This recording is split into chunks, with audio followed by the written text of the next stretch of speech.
അല്ല, താങ്കൾ രാഹുൽ മാങ്കൂട്ടത്തിൻ്റെ കയ്യിൽ നിന്നോ ഷാഫിയുടെയൊക്കെ അച്ചാരം വാങ്ങിക്കൊണ്ട് നിങ്ങൾ പറഞ്ഞാൽ താങ്കൾക്ക് ഒരുപക്ഷെ തൃപ്പൂണിത്തുറ സീറ്റ് കോൺഗ്രസിൽ കിട്ടുമായിരിക്കാം. പക്ഷെ അതിനു വേണ്ടിയിട്ട് അമ്മയും പെങ്ങളും ഇല്ലാത്ത രീതിയിൽ ഇവിടെ വന്നിരുന്ന് സംസാരിക്കരുത് കേട്ടോ.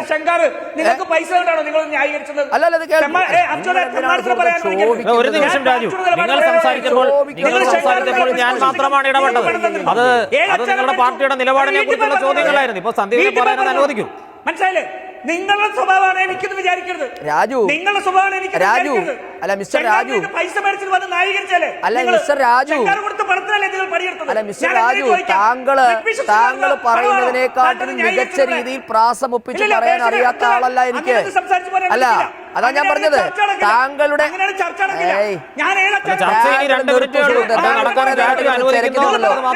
കൂടുതൽ കിടന്ന് ചിലക്കാതെ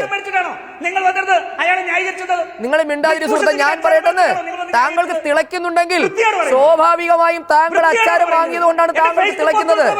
മനസ്സിലായോ? ജമാഅത്തെ ഇസ്ലാമിക്കാരന്റെ അച്ചാരം വാങ്ങിയിട്ടുണ്ടല്ലോ. ജമാഅത്തെ ഇസ്ലാമിക്കാരന്റെ അച്ചാരം വാങ്ങിയിട്ട് താങ്കൾ ചാനൽ ഫ്ലോറിൽ വന്ന് ചിലക്കരുത്.